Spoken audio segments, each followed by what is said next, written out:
Hello, everybody, and welcome to another episode of Two Bros, One Pod. We're going to continue this week with the trend of fantasy rankings. We already got out of the way the quarterback rankings. We already got out of the way the tight end rankings. So we're going to start getting into the wide receiver rankings. Without further ado, let's just get right into it. Let's do it.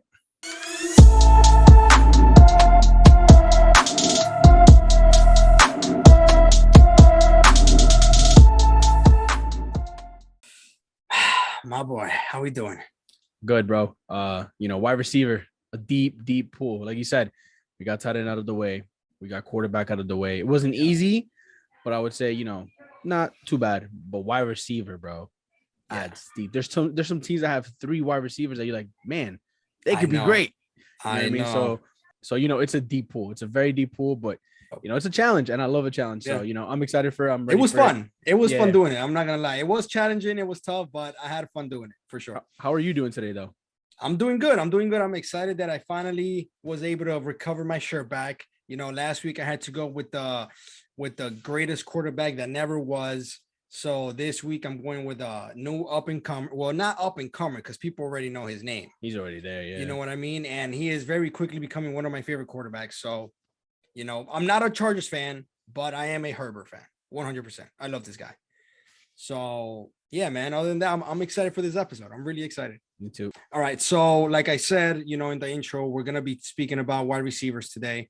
So since wide receiver is a much deeper position, we're going to go ahead and do, instead of the top 15 that we've been doing for tight end and quarterbacks, like you mentioned, we're going to do top 30, so people want to know what wide receivers are going to be, the top that are going to do great this year. So we feel like we know a thing or two to go ahead and tell you guys how this thing is going to be played out by the end of the season.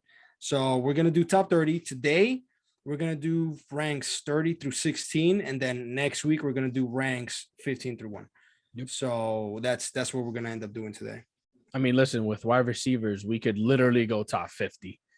Because keep in mind also, when you play fantasy, if you're in a basic 10, let's say 10-man league, let's push it 12 because I feel like 12 is, the basic. But anywhere between a 10 or 12-man league, most formats, no matter what you do, ESPN, Yahoo, another platform, you need at least 2 wide receivers. Let's not even talk about the flex, but you need 2 wide receivers, right? Yep. So if you think about it, 10 teams, that's already 20 wide receivers off the board. 12 teams, that's 24 wide receivers off the board. So, and obviously you want some bench plays. So we could easily go top 50, top 60, but obviously we're just going to keep it at top 30. These are the 30 that we feel if you get, they're amazing, the wide receiver 1s or wide receiver 2s. Maybe, I don't know about your list, but maybe some could flirt with just flex numbers, wide receiver 3 numbers. But I feel like for the most part, definitely obviously some wide receiver 1s, but that'll be probably next week. Yeah. And then wide receiver 2s. So it's going to be a very interesting list for you guys. And, hopefully you guys agree with some. Listen, for the past 2 weeks, we've each had shocks. Okay. You've shocked me a couple times. I've shocked you a couple times. It's going to be interesting to see if we shock each other. And I mean, it's 30 wide receivers. I know. The deepest pool, and we had to choose 30.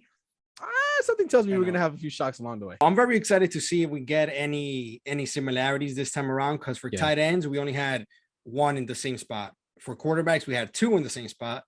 So let's see. Maybe for wide receivers, we'll have 3 in the same spot. Let's see. 3, hopefully more. But I definitely think we're gonna have some shocks. I feel like we're just gonna be like, what? Yeah, I can't believe. Let's see. Maybe not by name, but just like last episode, by position. We'd be like, how is he in this position for you? No, I can guarantee you there's one guy that's gonna shock you for sure. I feel like I know who it is. I feel like I know who it is, but we'll see when we get there. We'll see when we get there. Let's see. We'll see when we get there. All right, so let's just get right into it. You want to go ahead and kick us off? Sure. Yeah. I could start us off. Again, we're only going to do number 30 to 16. So obviously I'm starting down there. To kick us off at number 30, I have a guy that I feel like you might not be big on because I know you've talked so passionately about it before. Okay. I got Rashad Bateman. Okay. Interesting. I got Rashad Bateman. I know last season he was like the hype player, I guess you could say, for the Ravens, and he really didn't live up to expectations. Yeah. But I feel like that's because they were so big on Mark Andrews. I know Marquise Brown once had an interview when he got traded to the Cardinals where he mentioned, I just wanted the ball more, so I left Baltimore for that reason. Right. But I feel like nothing ever publicly came out of Marquise Brown being like, hey, give me the ball. But I do feel like internally he was like, hey, I need that ball. Right. So I feel like Lamar was like, all right, Mark and Marquise. it's Rashad Bateman time. Okay, I should clear it up. Mark Andrews is the number one guy, but I'm Right. talking about wide receivers. He should be. I mean, listen, last season, small sample size, but he only had 12 games. He has 67 targets, 46 catches, 515 yards, which is pretty good, honestly. He averaged 11 yards per catch, and he had one receiving touchdown. So nothing that blows your mind, but Right. it's a pretty good start, in my opinion, for him. Do I think he goes crazy? No. There's a reason why he's only number 30 for me. I think it's his time to finally step up. But I do think number 30. I know. But listen, I think it's a good spot. I think he's a flex play, maybe flirting with wide receiver too. If he pushes up throughout the season, I'll be happy. I know I say this a lot, but it's true. I do like him. So if he pushes up, I wouldn't be mad about it. You know what I mean? But yeah, I got him at 30. But number 29, this is a guy I love. I truly love him. He gets critiqued a lot, in my opinion, unfairly, in my opinion, but I love him. I love him for I think I know who you're gonna say. Let's see. I love him not only for what he does on the field. I love him because he brought me my first championship. Michael Thomas at number 29. Whoa. I know. I felt like that was gonna be the first shock. Yeah. Listen, I know we haven't seen him in a while. I was wrong. This was not the guy I was guessing. Who were you guessing? I was guessing Adam Thielen. Nah. I mean, look, I love Adam. I love Adam. But no, that's not the guy. Listen, I know Michael Thomas hasn't really done much lately. Right. I mean, 2019, when he won me my championship, he went crazy. 16 games, 186 targets, 149 catches, 1,725 yards. Ridiculous. Yeah. With 9 touchdowns. Wide receiver 1. He was the wide receiver 1. Reason why I won the belt alongside Lamar and Kelsey. Then 2020 came, and it wasn't his best year. He was hurt a lot. He didn't really play. He only played 7 games, 55 targets, 40 receptions, 438 yards. There's a common theme here, though. If I go all the way back to 2018, he had 125 catches for 1,405 yards, an average of 11.2 yards per catch. In 2019, his historic year, 11.6 yards per catch. In 2020, when he had a bad year, 11 yards per catch. Okay, so I know a lot of people call him slant man. A lot of people like to make fun of him for that. But listen, if you're averaging 11 yards a catch, that tells me, obviously it's just averages and all that, but that tells me he's a first down machine. Right. You know what I mean? I could trust him on third downs. I could trust him when I need a big play. Now, 2021, he literally didn't play. He had his first game and then out for the rest of the season. A couple of issues as well with the organization. I get that. I don't know if he'll be fully healthy for week 1, but obviously I feel like early on. Do you think he continues with the Saints? I think he continues with the Saints at least this year. I think this is definitely a year where, because think about it, who's going to get him right now? Who's going to trade for him? You haven't seen him basically almost in a year and a half. Nobody's going to really want to pay high value for him. So I think he stays one more year, proves himself again. Do I think he goes 2019 Michael Thomas? No, but I think he goes to show that he still has it. I know he's 29, which is why he's number 29. No, I'm just kidding. That's not the reason why. But, I still think there's a player in him. I think he's absolutely amazing. I just don't want to be overhyping him right now. So I got him at 29, right on the edge. I feel like that's a good spot for him right now until he proves it again. And I hope he does, because I love you. I love you, Michael Thomas. At number 28, a guy that this might give it away, but if his quarterback situation was better, he'd be higher. Okay, because talent-wise, one of the best, in my opinion, one of the best route runners in the league, one of the best hands in the league. Maybe I know. But his QB1 is up in the air. His QB2 just got traded. Never mind, I don't know. Amari Cooper. If Deshaun Watson was cleared and he would play, Amari goes higher. But it's, I would say, 95% chance that Deshaun Watson gets suspended. Baker Mayfield is out. He went to the Panthers. So right now he has Jacoby Brissett, who's not terrible, but come on. I'll take Baker over Jacoby Brissett, okay? And Baker has been decent, to say the least, right? Right. So Amari Cooper, because of his quarterback situation, I would have him there. Now, last season, in 2021, he was wide receiver 27. So kind of along the same lines where I have him now, have him at 28. So I just have him dropping one more. And that's with Dak Prescott at quarterback. And in an offense that throws the ball a lot. Yeah. Okay. He's going to an offense that's run heavy with nowhere near the level of Dak Prescott at quarterback. But just his skill set and the fact that he's the clear number 1, he doesn't have to worry about CeeDee Lamb. He doesn't have to worry about Dalton Schultz. I feel like he's gonna at least get to 28 right on the edge. You know, That's interesting. That's interesting. he hasn't, done anything insane last season. He didn't do anything insane. Only 865 yards on 68 catches, but he averaged 12.7 yards, which is pretty good. And out of 865 receiving yards, he also had 1,185 air yards. That means that ball was going at him. That ball was going at him. Just a couple of misconnections. It is what it is. So, I mean, Amari Cooper's talent alone, in my opinion, helps him get to 28. Do I think he breaks higher? Now with that quarterback situation. Okay. Number 27, a guy that I've been waiting since his rookie year to break out. Like, honestly, in a way, I'm kind of getting tired of it. Like, I understand his quarterback play hasn't been great his whole career so far, but like, you're better than this. You could do better than this. Jerry Jeudy. Okay. Jerry Jeudy is somebody that I think is an elite route runner. He's somebody that has great hands, great hops, but he just hasn't broken out yet. Yeah. Okay, like, let's be real. When he came out of college, the hype was unreal, right? This was the next best thing. He hasn't shown it yet, though. Okay, and I'm waiting for it. Like, come on, do it. I want to see it. I understand his quarterback has been Teddy Bridgewater, Drew Lock, not the best. Right. Now he has Russell Wilson. Okay, this should be the year for him to break out. Okay, Russell Wilson at quarterback. I understand he has good teammates alongside him, and I understand he has two great running backs behind him. But this should be the year. Okay, 2020, 113 targets, 52 catches. That's not that great. I know his quarterback play wasn't amazing again, like I said, but 856 yards, 16.5 yards per catch, 3 touchdowns. Last season, though, in only 10 games because he got hurt, Right. 56 targets, 38 receptions, 467 yards, 12.3 yards per catch, only 586 yards. Again, injured, not the best quarterback situation. Now he should be fully healthy. Now he has Russell Wilson. I expect him to finally break out.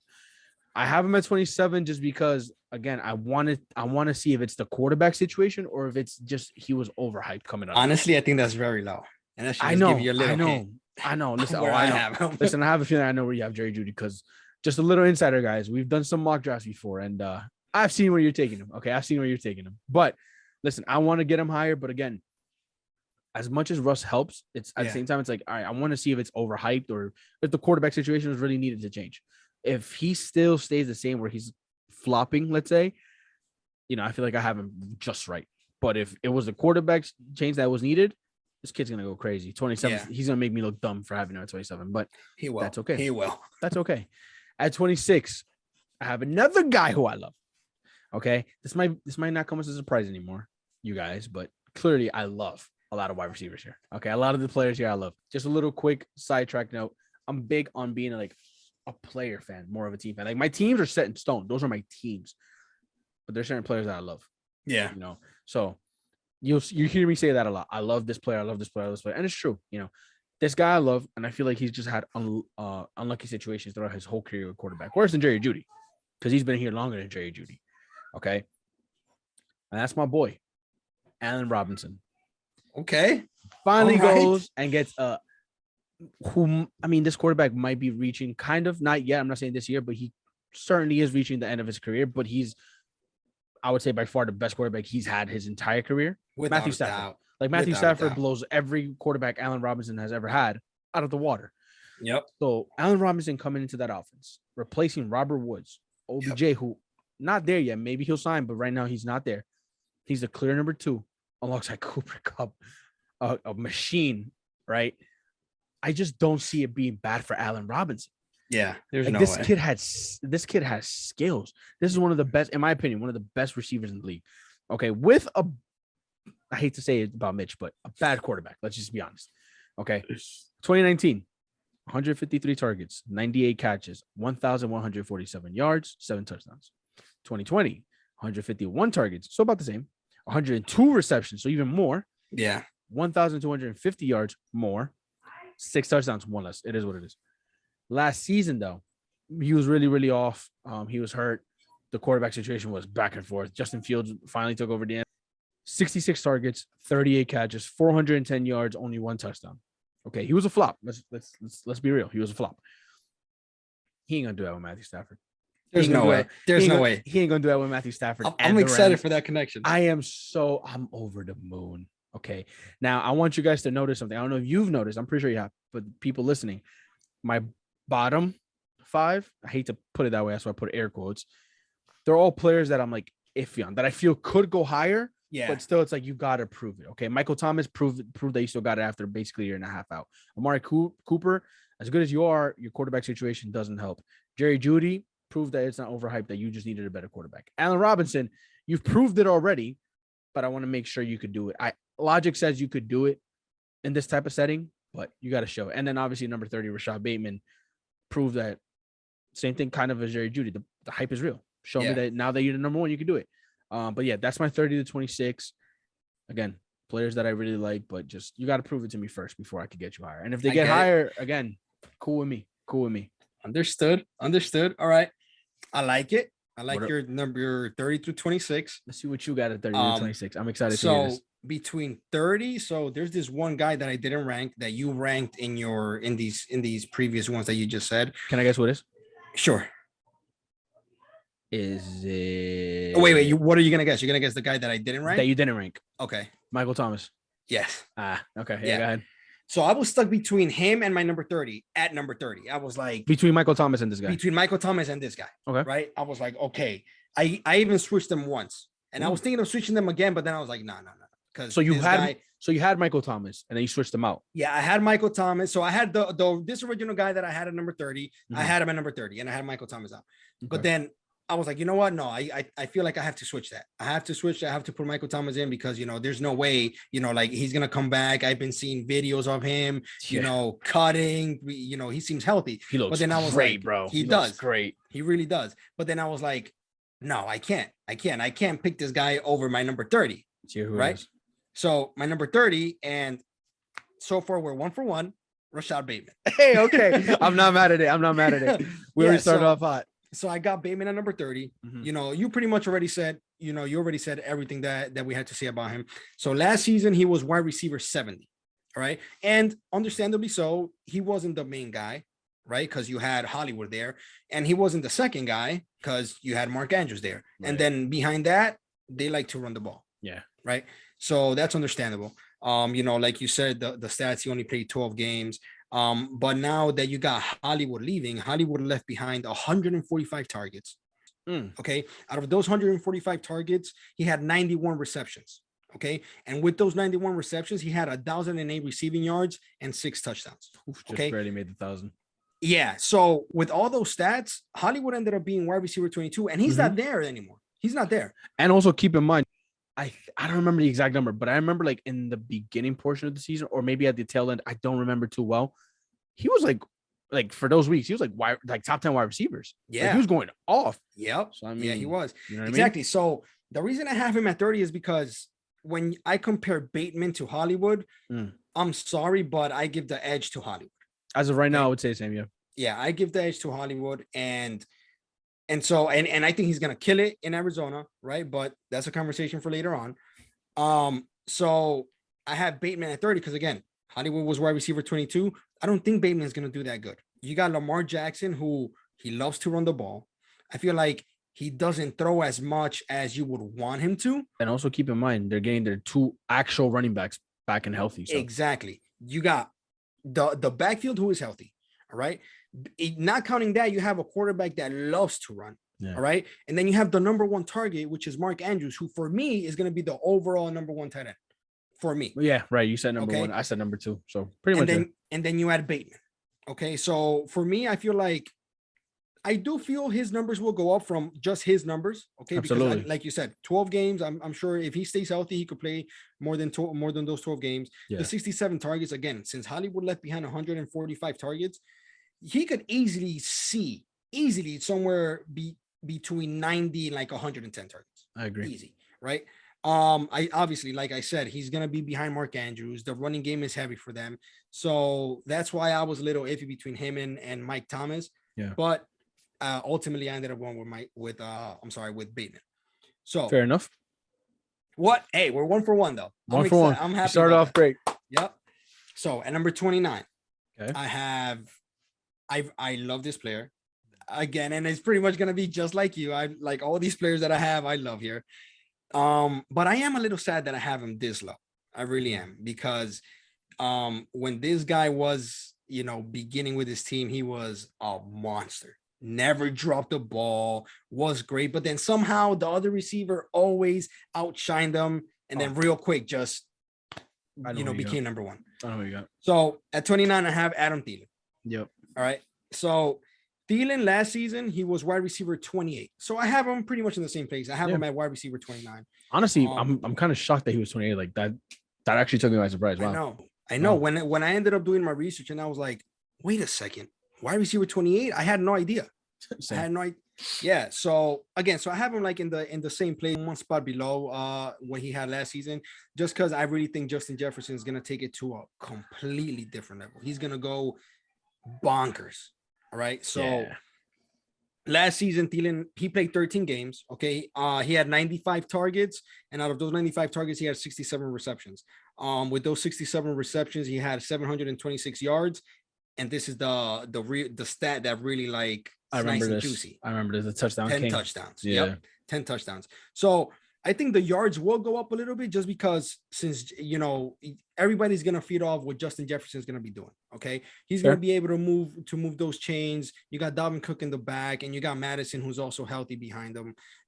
So you got a great backfield. So I feel like the yardages will go up, but I do see the targets and the receptions kind of being the same thing, maybe a little less. Okay, the touchdowns, I honestly don't see him doing double digits. I really don't. So that's why I have him at 29. Just pretty much substituting the touchdowns with the yardages pretty much. So that's why I have him at 29. So at 28 is a guy that, again, no surprise, I really love this guy. He is going over to a team that improves heavily in quarterback. I mean, big time in quarterback, right? So he's going from old, aging, retiring quarterback to top level creative, if you will, offense, right? So at 28, I have my boy Juju. Okay. Now, you got in that new offense in Kansas City, you got MVS, you got Juju, you got Sky Moore, and you have Miko Harmon. And Travis Kelce. Well, I'm talking about just wide receivers. Oh, okay, let's not forget. Obviously, Kelce. Because I was gonna say, I was like, hello. okay. Obviously, Kelce is the number one guy, right? But just talking strictly wide receivers, right? Yeah. So you got those four. So out of those four, you don't really see a clear number one. You really don't, right? It's crazy that I agree. Yeah. Yeah, but I would say it's between MVS and Juju to me. I saw a report the other day, sorry to cut you off again, that apparently MVS has been the best wide receiver in the entire camp. And I was like, yeah. Oh, so listen, but it happens every offseason, the little talks. So Always. Only time will tell. Go ahead. Always. Yeah, I did see that, and I was like, that's interesting. And you know what? I'm not gonna fall for it. I'm really not. I see Juju, and I'm just like, this guy has to be their safety blanket. Well, again, not including Kelce. This guy, if they're gonna look at a wide receiver, it has to be Juju. So I feel like MVS is more, on the deep side to kind of try to cover what Hill was, but obviously you're not going to get to that level. Yeah. So you got Sky Moore, who can also go deep and is extremely fast. So I feel like MVS and Sky Moore are kind of going to be crossing each other out, kind of complementing each other, but at the same time, they're kind of going to be switching to see who goes deep. So that's why, to be honest, I'm going to just go ahead and say I don't have MVS ranked in the top 30. That's just me. Me either. So spoiler. Spoiler alert. So, or Sky Moore. Oh, yeah, same. Or Sky Moore. That's right. So that's why I have Juju at 28. Okay. Fair. Last season with Big Ben, he was wide receiver 133. 133. I would never think I would see Juju because I was going to say that's crazy for Juju. Yeah. I know the previous 2 seasons he was doing great. So to see him at wide receiver 133, I'm like, there's no way he does worse than that. There's no way. Okay. But then again, again, you look at that and you're like, well, what happened? What went wrong? Yeah. The guy only played 5 games. So that's completely understandable. He was hurt. Yeah. Yeah. So he played 5 games. He had 28 targets, 15 receptions, 129 yards, 0 touchdowns. All of those numbers are going to go up. Every single one of those numbers, the I would hope games, the so. targets, the receptions, the yardage, and obviously the touchdowns. I would There's no hope way so. he goes another season with 0 touchdowns. There's no way. Right. So all of that goes up. Why does it go up? Number one, upgrading quarterback. Yeah. You have you had a Big Ben who couldn't throw more than like 20 yards to Mahomes who could throw like The entire stadium. 70, 80 yards in his sleep. Yeah, Like yeah. just, no movement, just slinging it. Bro, You know what I'm saying? this man could throw that ball falling down. That's all you need Exactly. So that's one, right? Upgrading quarterback. Number two, Hill left. Okay. to know. Yeah. What he did last season, look, Hill left behind 159 targets, 111 receptions. Okay. What? 9 touchdowns. He left all of that up for grabs. Okay. I didn't include the yardage because obviously the man was a cheetah. And so I'm not going to compare those yardage right to Juju. So he's going to leave 159 targets behind. I could see easily Juju going over 100 targets. Easy. Yeah. But that's just me. I'm not saying over 100 receptions. I could see maybe between 65, 80 receptions. Agreed.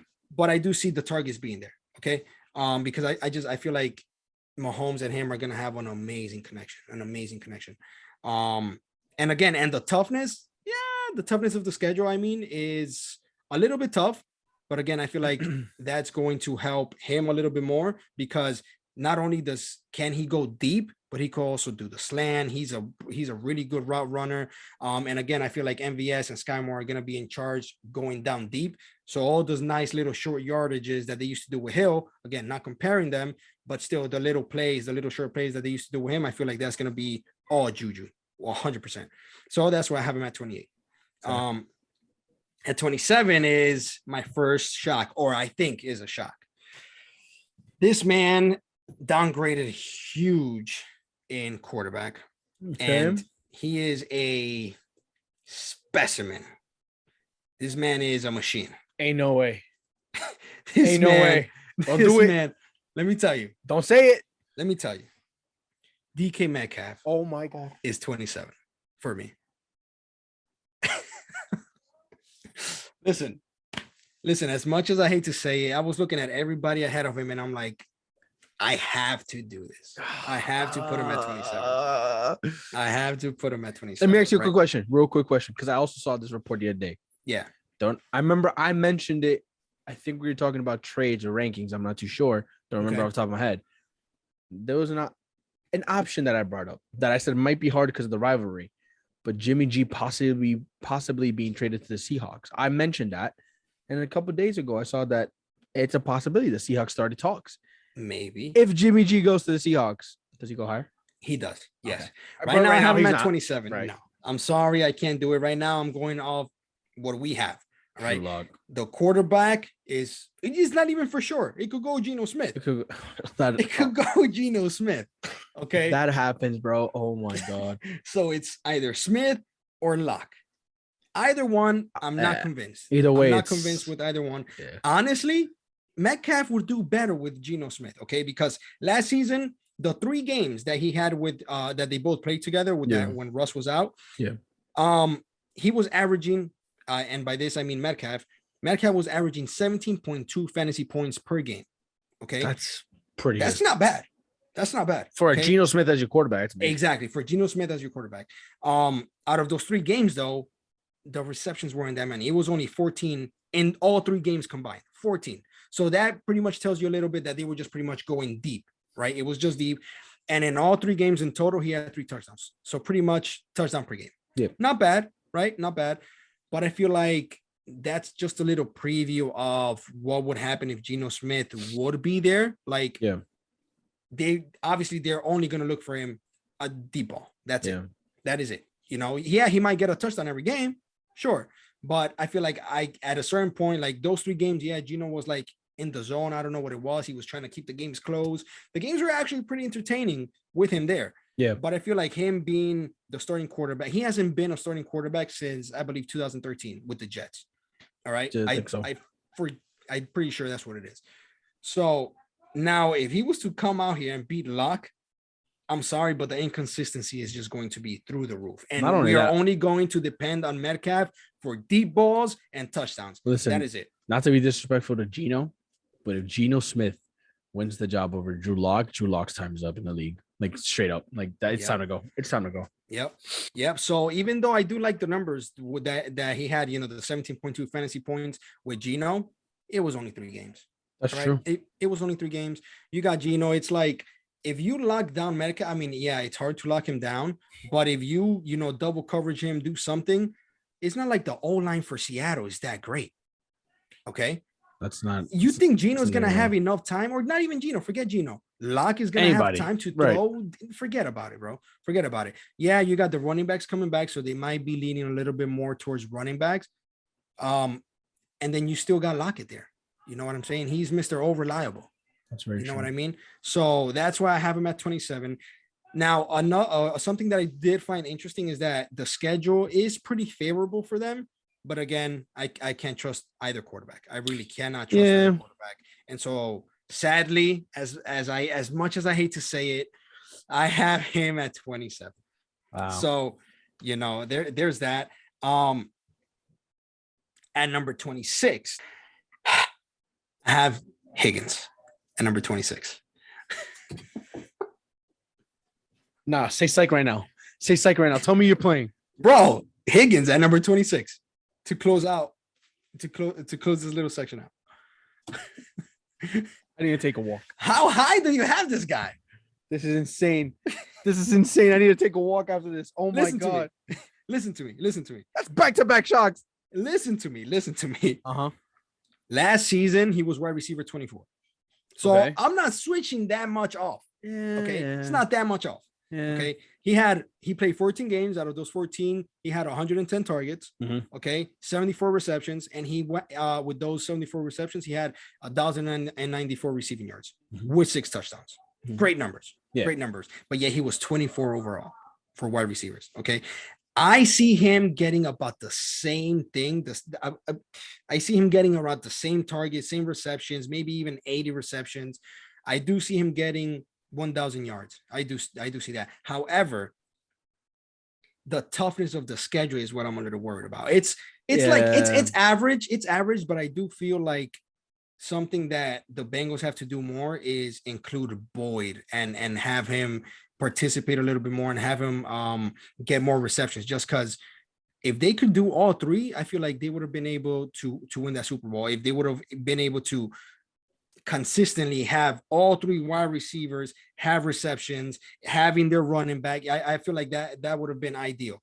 You know what I'm saying? So I feel like they're gonna come into this season trying to include Boyd a little bit more. Why? Because when Higgins wasn't there, Boyd was the man.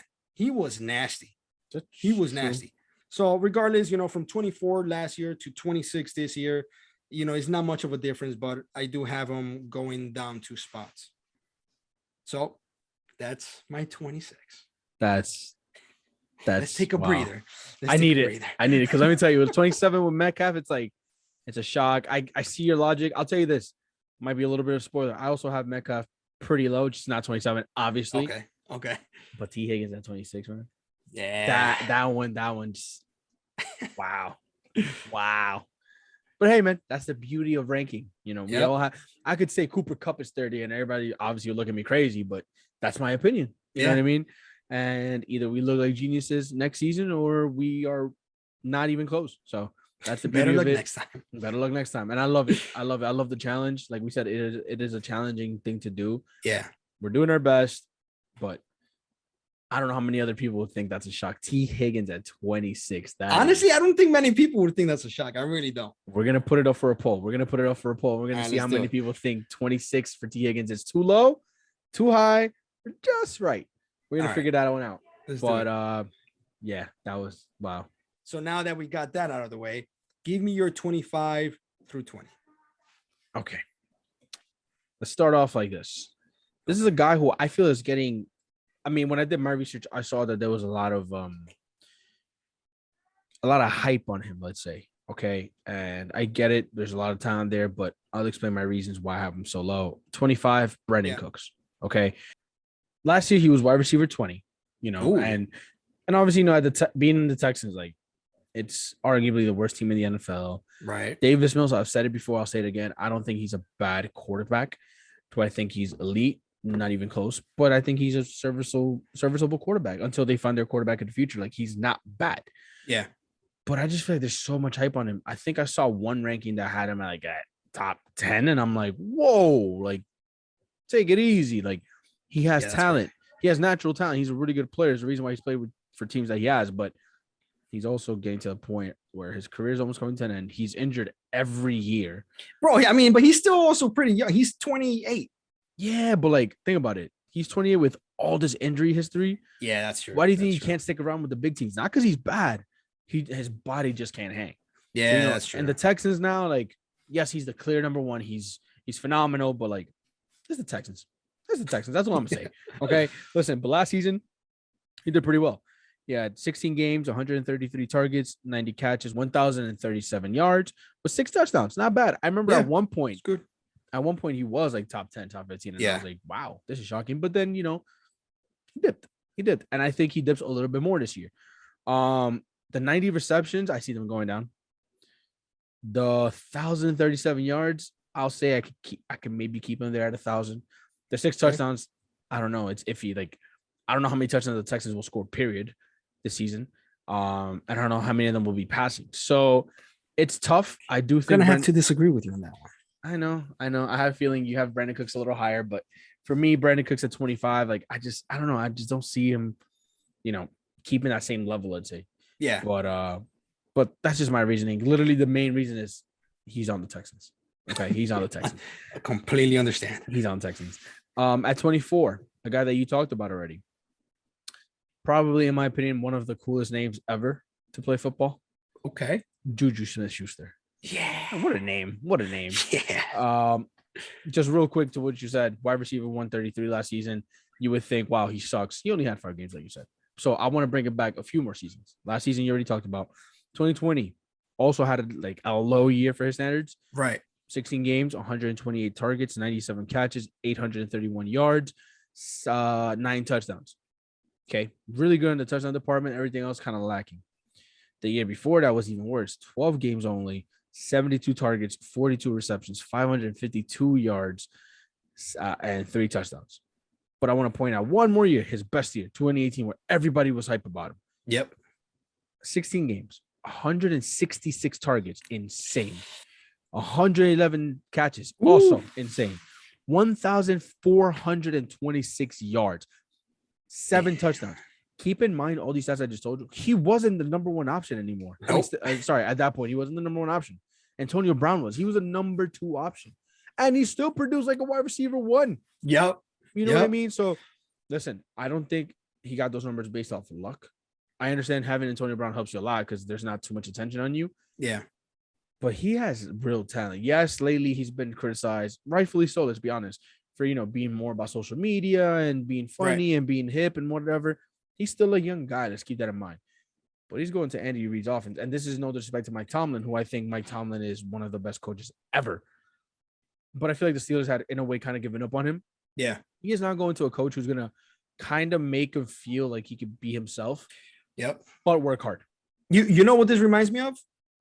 The Odell Beckham situation. I agree. With the Giants and the Browns, he's motivated. He's motivated to go to a team that loves their wide receivers, that loves their offense. They just push up the field without being afraid.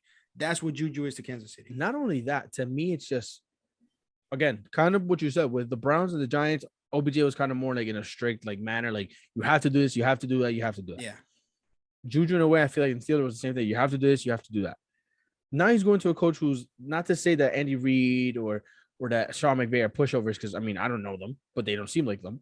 But they are 2 of the most successful coaches. They are 2 of the last 3 Super Bowl winning coaches. Keep that in mind. 3 years ago, Andy Reid won a Super Bowl. This year, Sean McVay did. So, you know, there's a reason why they're there. I feel like they're gonna make him feel comfortable. They're gonna make him feel like, hey, listen, you could be you, but you have to give us 110%.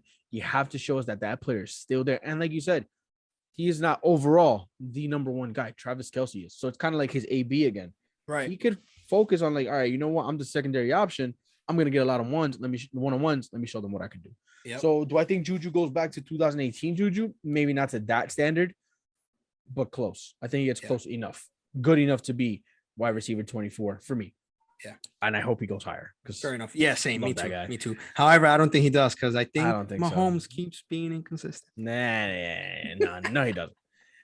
At number 23, Mhm. easily becoming one of my favorite wide receivers in the league. Also, a really cool name, Amon-Ra St. Brown.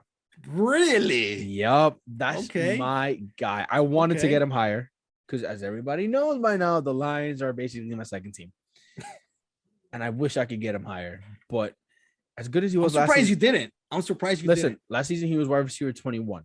Yeah. Phenomenal for a rookie, of course, phenomenal. But a lot of that did come from like the final stretch of the season. I think he had like 4 big games where he had like 30 plus fantasy points, which is insane. That's not gonna happen every week. Every week, they're gonna be like, well, Amon-Ra needs 15 catches, 150 yards, and 2 touchdowns. But that's not gonna happen every week, especially in the Lions offense, who I think improved. But at the end of the day, you still have Jared Goff at quarterback. Okay. I would love for the Lions to trade for Jimmy Garoppolo. I'm not big on Jimmy Garoppolo, but I prefer him over Jared Goff. 100%. You know what I mean? If Jimmy Garoppolo was there instead of Jared Goff, I'd have Amon-Ra St. Brown higher. Okay. Yes. But Jared Goff, at the end of the day, yes, they fixed their O-line a little bit more. Yes, their skill players are amazing. DeAndre Swift, TJ Hawkinson, they drafted Jameson Williams. They picked up DJ Chark. Obviously, Amon-Ra St. Brown. But you still have Jared Goff at quarterback. You know what I mean? Like, I'm sorry, but you do. And again, not a big knock on Jared Goff because he's not bad. It's just you could do better. So Yeah. last season, Amon-Ra, 17 games, 119 targets, 90 catches. Keep in mind, a rookie, 90 catches. Wow. 912 yards, 5 touchdowns. I think those 5 touchdowns came literally at the end of the season. And a good chunk of that 912 also came at the end of the season. I might be wrong. I don't have the stats in front of me, but really good numbers. I think this season will be more consistent. He's not going to go from 2 points, 5 points, 6 points to 30. I think he'll consistently have 10 points, 12 points.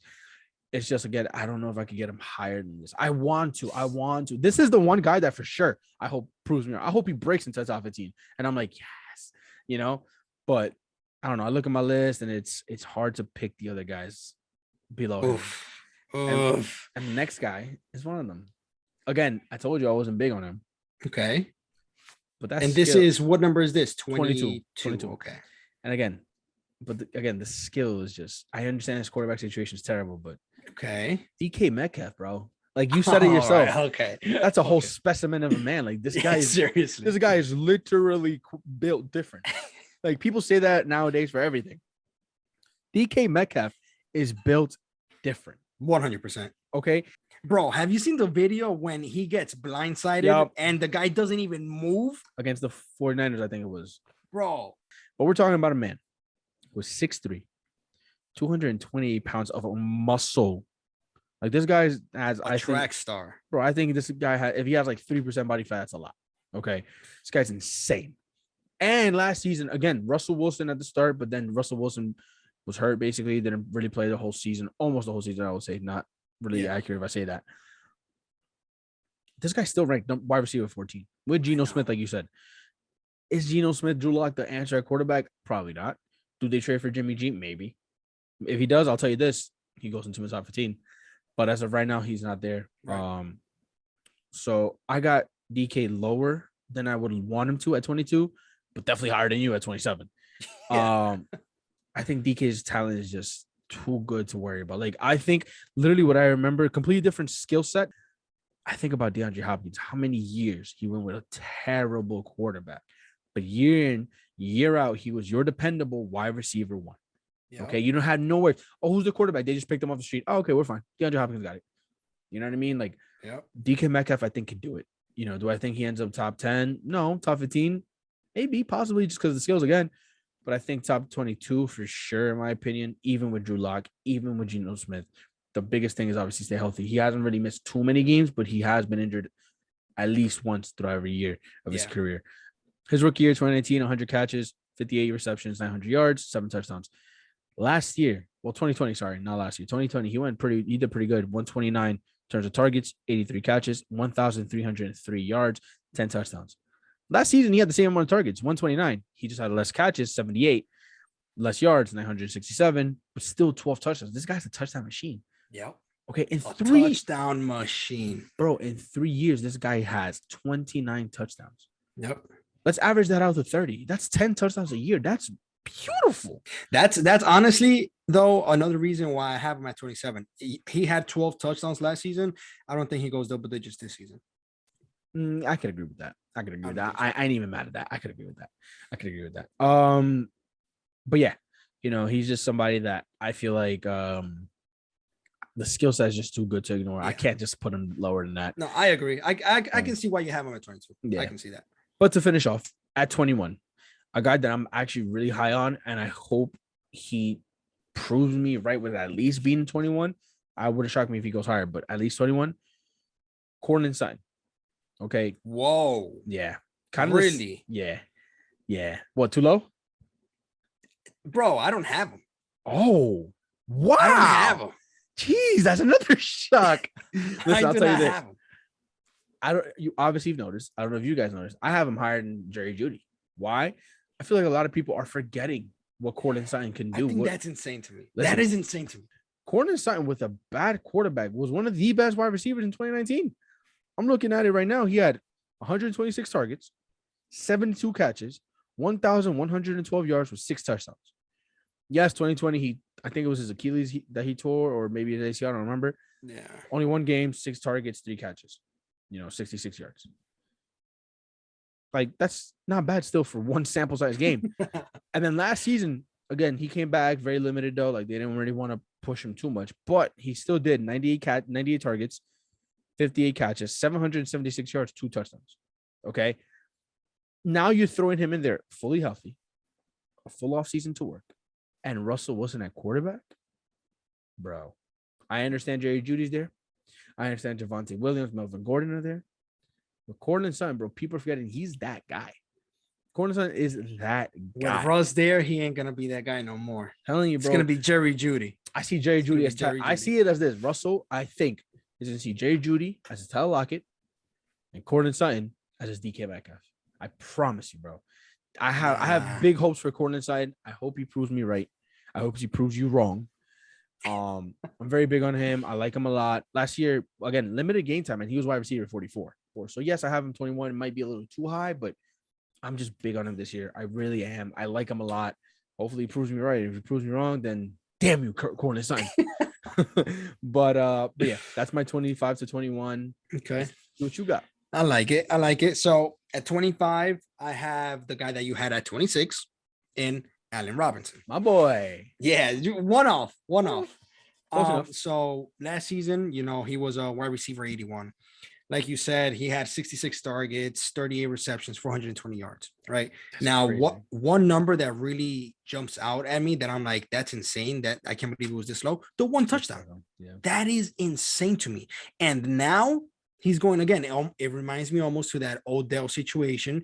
And with Juju, this guy is going to a better team with an offense that they love to throw to their wide receivers. Yep. You know what I mean? So you look at Woods. Woods was there last season. Okay. He was the wide receiver 51. Okay. Obviously, he got injured, but when he was there, he left behind 69 targets, 4 touchdowns in 9 games. Okay. Now, I'm counting this as if OBJ wasn't there because technically he's not there. He still hasn't signed. So as of right now, he's out of the equation. Right. Okay. And that's why it was so hard for me to put him in this position because if OBJ comes back, I feel like I would easily replace him with OBJ. I wouldn't even put Allen Robinson in my top 30, to be honest, if OBJ comes back. Okay. But since OBJ isn't on here, I have to put somebody else besides, obviously, Cooper Kupp is the main guy. But the Rams their offense is so good that they could sustain 2 wide receivers. Absolutely. All right. So again, you got OBJ. He left behind 82 targets and 5 touchdowns. So in total, you have Woods and OBJ who had left behind 9 touchdowns, and you have this big body coming into the team. All right, much bigger than Cooper Kupp, probably the same size as Higbee, right? Height wise, right. This guy is going to eat.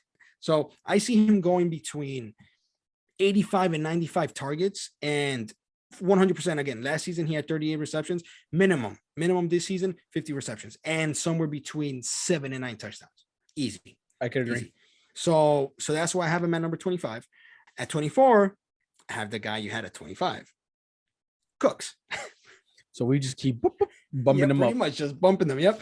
So I have him at 24. Now Like you mentioned already, he was wide receiver 20, which I was surprised when I saw that Me because too. with Mills as quarterback, I was like, whoa. Bro, Mills ain't bad. I'm telling you. I know, but I am bumping him down a couple spots Yep. to 24. All right. Again, yeah, he's 28. He's still young, but when it comes to football, it's a little bit on the older side. past your prime, age. So to be honest, last season he had 1,037 yards. I don't see him reaching 1,000 yards this season. I think he went 2 or 3 seasons in a row that he went over 1,000 yards. I don't see him this season going over 1,000 yards. That's just me. However, though, the reason I have him at 24 is because even though he's not going to go over 1,000 yards, I do see his touchdowns going up, and that's something that you said that you didn't. I see him going between 8 and 10. Why? Because they have nobody else. Really There don't. is nobody else. Yeah, they picked up a couple running backs. Who, Marlon but- Mack. Who, that rookie that they drafted. Oh, Exactly. Regardless, this guy is their guy. He is their guy. He had 6 touchdowns last season. I think he could repeat that easily, and they'll throw to him a little bit more in the end zone. So I do think he could go between 8 and 10 touchdowns. And a reason why I'm saying that is because the toughness for the wide receiver schedule, what they have is average. And again, Brandon Cooks, when he first came into the league, he was like at a good elite level. yeah. So I feel like him at an average schedule for wide receivers, being the only wide receiver there, he's gonna eat. The man's gonna eat. I could see it. All right. So that's why I have him at 24. At 23. Now, I don't know where you have him. I feel like you might have him much higher. Oh, God. I have this man at 23. Oh, His name God. is DJ Moore.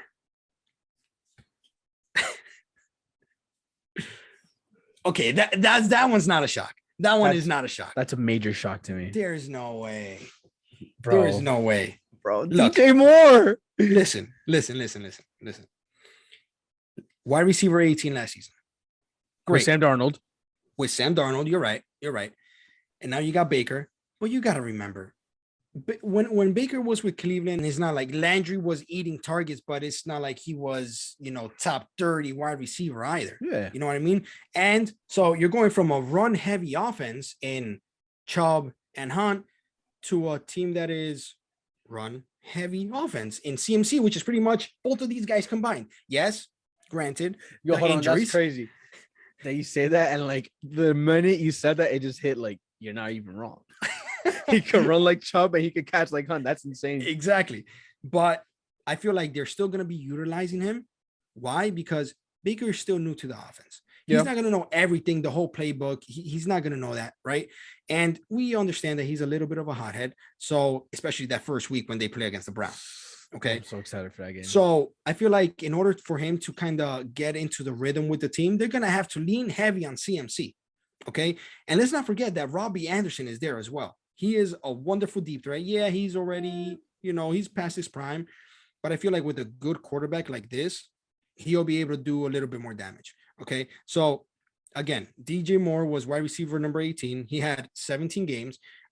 He had 162 targets, 93 receptions, 1,157 yards, and 4 touchdowns with Sam Darnold, like you said. I feel like with Baker, the targets and the receptions will go down a bit because I feel like Baker will be distributing the ball a little bit more. I feel like, again, with Baker, a little bit example, Odell was there. He's not afraid. Oh, because he's the star, I have to throw to him. Obviously, Baker doesn't care. Yeah, DJ Moore is the number 1 guy, but the number 1 option in this team is obviously CMC. Okay. Obviously, like without a doubt, that is a no-brainer. So I feel like he is leaving a team that has this philosophy and going to another team that has similar philosophy, just 2 running backs that is combined in 1. And honestly, I do think Baker this first year will be a little bit inconsistent. I do think so. So that's why I have him at 23. At 22, I have Amari Cooper. Damn, you have him pretty high. I have him at 28. Yeah, I was gonna say 27. Hold on, you have Amari over DJ Moore? Yes, I do. Anti-Hick. Oh my God. Yes, I do. So I have Amari Cooper as 22. Explain yourself, please. Like you mentioned, he was wide receiver 27 last year. Yes. Okay. With Dak, he had 103 targets, 68 receptions, 865 yards. and 8 touchdowns. Okay. Here he is going to a team that he is the undisputed. He has no competition. And what I mean, like literally no, zero competition at wide receiver in Cleveland. Okay. You got Brissett as your quarterback, who he's capable of, like, putting a band-aid on what's wrong, just keep it there. Like, okay, I think I fixed the problem till next season when Deshaun maybe comes back. Right. Okay. But you got to understand, Brissett has the philosophy of, of the Bill Belichick philosophy, right? Which is that boring, the boring style, just like Jimmy G, just like Tom Brady. He learned from Tom Brady. I mean, Jimmy G learned from Tom Brady. I remember Jacoby Brissett last season played against Tom Brady with the Dolphins, and he did pretty good. Exactly. He did pretty good. And Tampa is one of the best defenses. So he's really not a bad quarterback. So yes, they are a run heavy first, a run first offense, right? You got 2 amazing running backs, but besides running the ball, there's only one guy that you could throw to. And I trust Brissett in, like I said, he has that philosophy, that mindset a little bit from learning from Tom Brady, that I'm going to look for my playmakers. Yep. And why am I not going to look for literally the best wide receiver that I have ever played with in Amari Cooper? He wants the ball. I'm going to throw him the ball. It's that simple. And if I can do that, then we're going to keep beating the offense up with these running backs. And once we get within those first 5 yards, I'm going to throw him touchdowns, which is why I think he goes over 10 touchdowns this season. And that's why I have him so high at 22, because it's mainly going to come from those touchdowns. The toughness of the schedule, pretty easy. 4 out of 5 starts. So it's pretty favorable for him. So I see him playing amazing for that team. I think Brissett and him oddly would have a good rapport. But still, if Deshaun would have been there, he would be easily top 15, maybe even top 10. Without a question. For right now, he'll have to stay at 22. And to finish off at 21, I don't know how high you have him. I don't even know if you have him ranked. Maybe you do. Hollywood Brown. Okay. All right. So last season, he was wide receiver 22. Yep. So I have him around the same spot, right? I just improved him just one spot. All right. So not bad. Last season, he was wide receiver 22. All right. And like I mentioned earlier with Bateman, Hollywood had 145 targets, 91 receptions, and a little bit over 1,000 yards. And he had 6 touchdowns. Again, this was with Lamar Jackson as his quarterback. Now, I feel like he is leaving an offense that is run first and then throw the ball to a offense that is a little bit more throw heavy. I would say it's just more balanced. Yeah, perfect. Yes, a little bit more balanced. However, he will be number 2 after Nuke comes back, right? But for right now, he is meeting up with his college quarterback. Yep. And for these first 6 weeks, he is going to eat.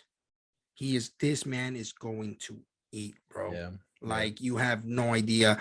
These first 6 games, I would go for him. And around week 5, I would trade him. That's my little input. All right. That's what I got. I'll tell you this: if I land Marquise Brown, I'm doing the same thing. Yeah, bro. Seriously. Like, it's not even a joke. Yeah. But yeah, so I feel him, that first quarter or that first half of the season, I see him going off. Once Nuke comes back, I feel like the game will be a little bit more, I guess, evened out, because you got Connor in the backfield, who did amazing last season. Amazing. And Zach Ertz, who was reliable. And Zach Ertz, who is Mr. All Reliable, right? So I feel like, they're going to try to control the game a little bit more with the running backs, just because I feel like they were in a little bit too many shootouts last season, and they were putting themselves in situations that they didn't want to. So I feel like if they could control that clock a little bit better with Connor in the back, knowing that he's healthy, that he's good to go, they're going to be able to calm down the throwing game, not really forcing much. So I feel like that'll be good for Hollywood, because, whenever the opportunity arises, he's going to be there. He's going to be ready. And again, you got Kyler, who, just like Lamar, likes to run and extend plays. You know what I mean? And that's pretty much where Hollywood did his, he did great with Lamar. When Lamar was extending plays, Hollywood was there. All right. So that's why I have him at 21. And the toughness of schedule, it's a little bit tough, but I feel like he's going to eat these first 6 weeks. And when Nuke comes back, the focus might shift a little bit towards Nuke, which can still open up some doors for Hollywood. So that's why I have him at 21. All right. Yeah. Listen, that's another 5 ranks that you shocked me, bro. DJ Moore. Yeah, I'm not big on him this season. I'm not big on. I mean, yeah, I big would say enough to this. be top 30, but I don't. I would say this. DJ Moore shocked me less than you having Amari over T. Higgins. that I still can't get over Really? T. Higgins. I still can't get Bro, over T. there's no, Higgins. like you gotta think about it, bro. Like, yeah, you got Chase, you got Mixon who's playing great, right? Yeah, you got Yeah. Higgins, but you're gonna have to involve Boyd a little bit more. And then you have the Browns, who Brissett, he knows what he's doing, he's calm, right? And you got no competition at wide receiver in Amari Cooper. Literally, this is the perfect situation for Amari, the perfect situation for Brissett. He's about to throw to the best wide receiver he has ever had. Period. What? I mean, yeah, but no. Oh, We'll get to that. We'll get to that later. We'll get to that later. all right. So you know what? Let's just I feel like it's been a lot of shocks. So let's just go ahead and finish these last 5 and let's see what we have. Let's see if we got any more shots. Honestly, I think I might shock you with maybe Oh 2. God. No, 3. I think 3. 3 out of 5. Yeah, because I feel like one you're gonna say he's Jesus. too low, the another one he's too high, and another one. No, you know what? Maybe just 2. I'll kick us off at number 20. I think. Will this shock you? Maybe. Hold on. We only have so far just one Similar. same, right? Yeah, one And then- the exact spot, which is Rashad Bateman, and then we've had 2 where we're a little 2, bit off. one But off. yeah. Yeah. All right. Number 20. I don't know if it'll shock you. Maybe, but I hope not. Jalen Waddle. Okay. Whoa. Okay. Now- It's not a bad shock. It's okay. Okay. I like think it. he's a very good player. He's shown it last season, wide receiver 13, but Yeah. you got Tyreek Hill added to the mix. Your numbers are bound to drop. Yep, Okay. yep. I don't care who your quarterback is. Yeah, Again, much though. Let's Listen, put him at number 20. listen, I said it before. Not only does it drop because Tyreek Hill's there, it drops because I just don't trust Tua. I really, really don't.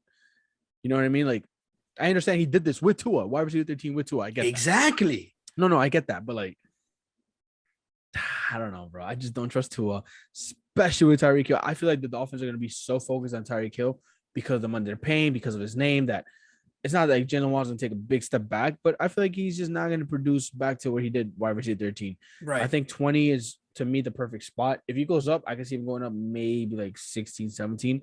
Okay. Don't see him hitting 13. If he does, then that means the Dolphins went crazy and they're probably in the playoffs. Okay. Because Right. if you got both Tyreek Hill and him in the top 10, top 15, then GG's. Okay. But, last season he had 142 targets.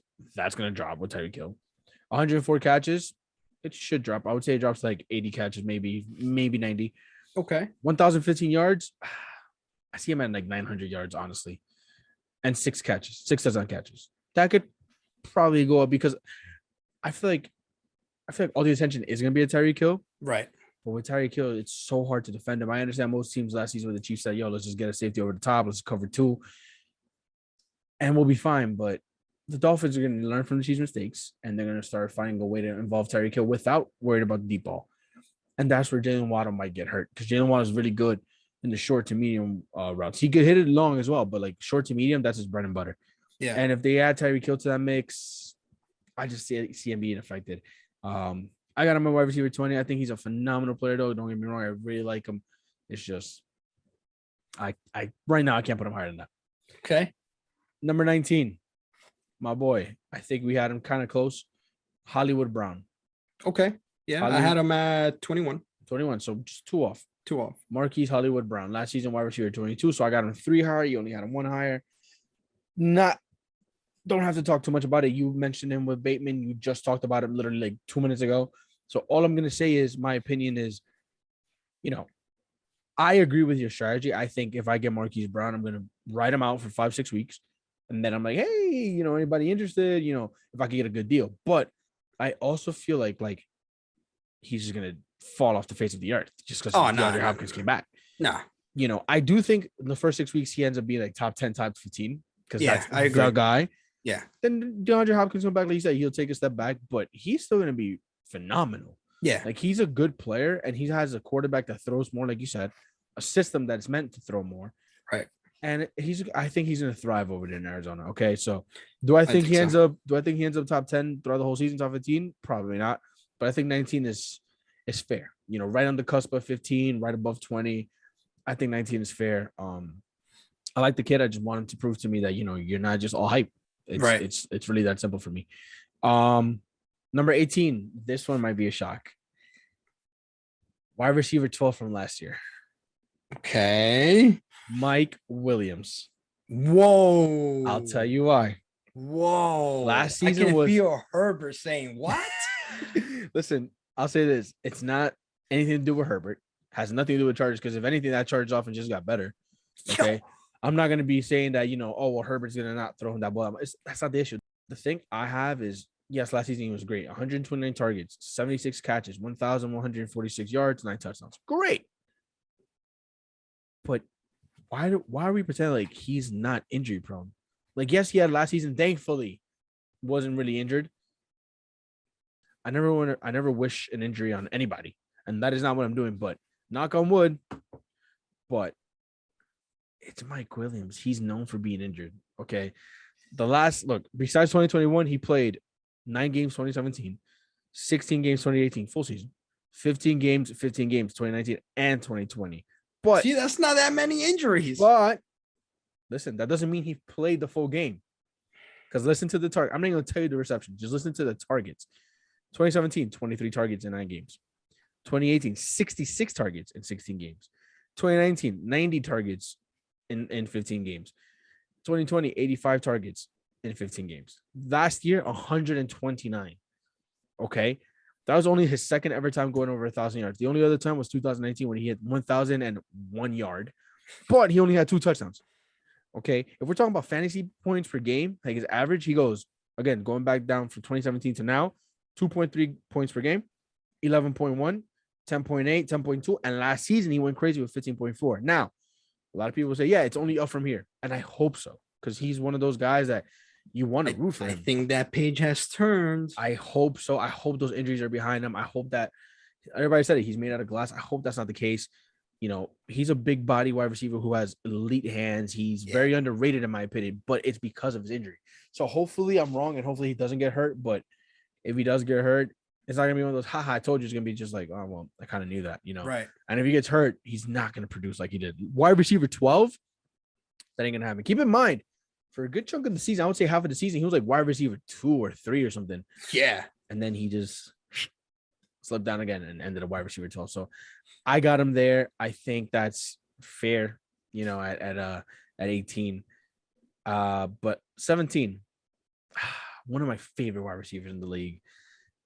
And the only reason he's this low is because the injury he's coming off of is very, very, really tough, as OBJ knows. Okay. I know. And we don't know if he's going to play week 1. I hope he does, because I love him. I love seeing him on the field. And I will confidently say I this. know who it is, and I'm gonna go ahead and say I don't think he plays in the beginning of the season. But we're about to find out if it's the guy. I'll tell you this. This might give it away.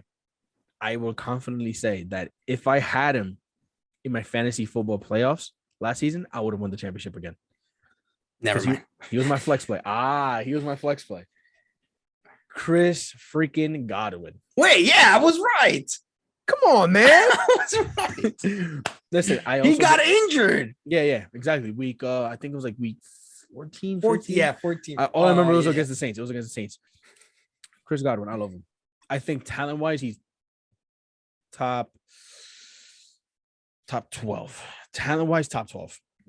That man is amazing. Maybe top 10, maybe, but like I'd really have to look at it. I'd say definitely top 12, for sure top 15. But the injury is not easy to recover from, an ACL injury. OBJ knows it. OBJ has shown it. Yes, he won a championship, but how good was he fantasy-wise? Not that great. And again, like we both just said, we don't know if he plays week 1. Hopefully he does, but it's looking. I don't see it. It's looking iffy. Yeah, it's looking iffy. But regardless, he's going to be back. If not week 2, week 3 for sure. All right. Yeah. He has Tom Brady. He has one of the best offenses in the league. Come on. I don't care if he misses a game or 2. It's Chris Godwin, bro. Yep. This guy, ever since he came to my league, one of my favorites. Okay. 2019, I'm going to start off with his best years, because just to give you yardage, 2017, he only had 525 yards. 2018, 842 yards only, but 7 touchdowns. So that's when he started to pick up, right? 2019, phenomenal. Only 14 games. So he also got hurt. Yeah. 119 targets, 86 catches, 1,333 yards, 9 Oof. touchdowns. Keep in mind, this is Jameis Ooh. Winston. This is not Tom Brady. This is Jameis Winston. 2020. Only 84 targets, 65 catches, 840 yards, 7 touchdowns, but 12 games. Last season, 14. So it was week 14. Right. 14 games, 128 targets, 98 catches, 2 catches short of 100 yard catches, 1,103 yards, 5 touchdowns. Phenomenal player. I think at that point, up to week 14, he was like wide receiver 7 or something. Yeah. And then obviously not being able to play, he ended up as wide receiver 15. This is a talent. This is a natural talent with one of the best quarterbacks of all time, because I'll never say the other thing. One of the best offenses in the league.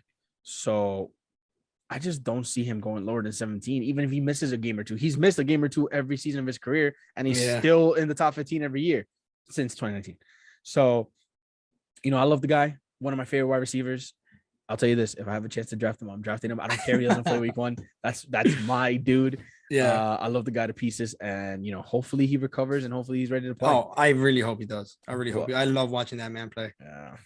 But at 16, to wrap up my part 1 in wide receiver rankings, and he's only here because of quarterback play, because his talent is, for fantasy purposes, talent-wise, he's like top 10.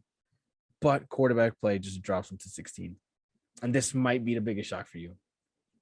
Deontay Johnson. Really? Yeah. Deontay Johnson at 16 for me. I love him. I don't know.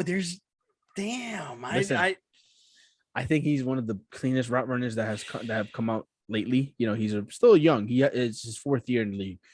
But last season he really broke out. 2 years ago in 2020, he had 15 games, 144 targets, 88 catches, 923 yards, 7 touchdowns. So you were kind of like, okay, who is this kid? That was only his second year. Last year he really went crazy. 169 targets. I know. Insane.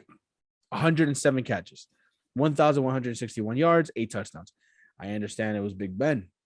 I get that. That's why he's low. Big Ben might have been at his tail end, but I'll take that Big Ben over Kenny Pickett, who we don't know much about, and I hope is good, but we really don't know much about. Look, you may think this shocks me in a bad way. I'm surprised you have him ranked. You don't have him ranked. Wow. Nope. That's 4 shocks. That's insane to me. Listen, I understand. Like I said, I'm not big on Mitch Trubisky. I don't know anything about Kenny Pickett yet. But to now rank Deontay Johnson, that's insane. Quarterback play is my main reason. It's my main reason. So you're gonna tell me? Hold on. You're gonna tell me you're okay with Jacoby Brissett in a run-first offense? Yes. But you're not okay with either Kenny Pickett or Mitch Trubisky? That's insane to me. That's insane to me. Deontay Johnson is a stud. He is an absolute stud. He is, but they rely a little bit too much on their defense. I'm sorry. Of course. But that's the thing. This defense has kind of taken a hit. They're still one of the best. That offense is not going to be that great. So what does that mean? More opportunities for Deontay Johnson. Yes, Najee Harris is probably the biggest name and the biggest star. Don't forget about Claypool. Yeah, Claypool's nice. Don't forget about Claypool. But I'll tell you right now, if you give me a chance, and that big body tight end that you're so big on. Pat Freiermuth. Yeah, but I think Pat Freiermuth is going to be more of the end zone like hog. Okay. The way I see it is Deontay Johnson. I see it like this: Pat Freiermuth, end zone. Claypool, big play. Deontay Johnson, anything. Deontay Johnson is a clear round runner. He can separate easily. He has great hands.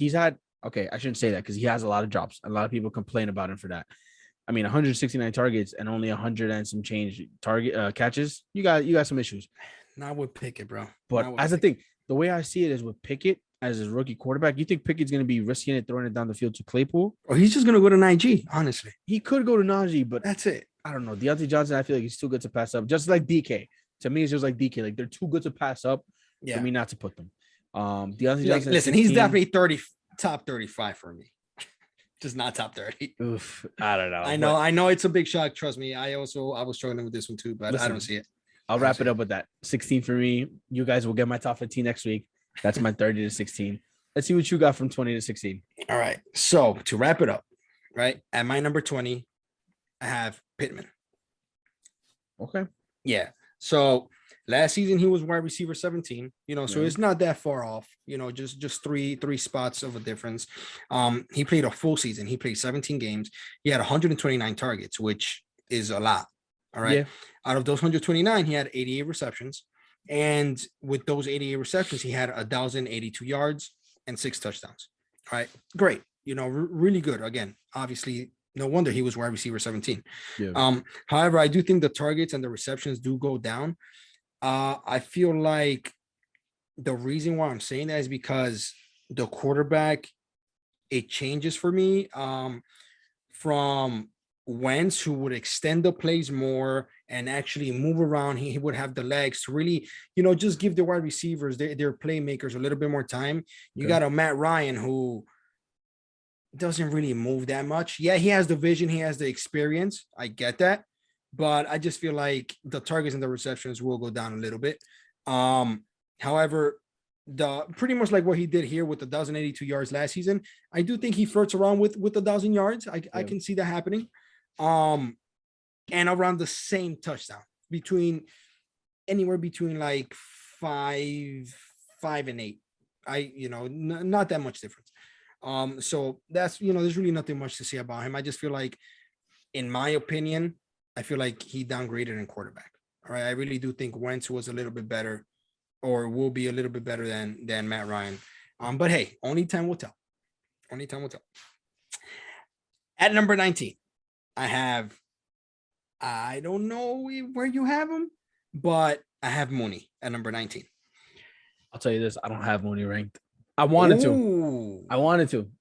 But to me, as much as I love Justin Fields and Mooney, the Bears are just so. Oh, you know what? I don't know why I thought you were gonna have him like in your top 15. Nah, I don't have. Whoa, that's a shock for me. Listen, I love Justin Fields. I love Mooney, but the Bears are just so bad. Whoa.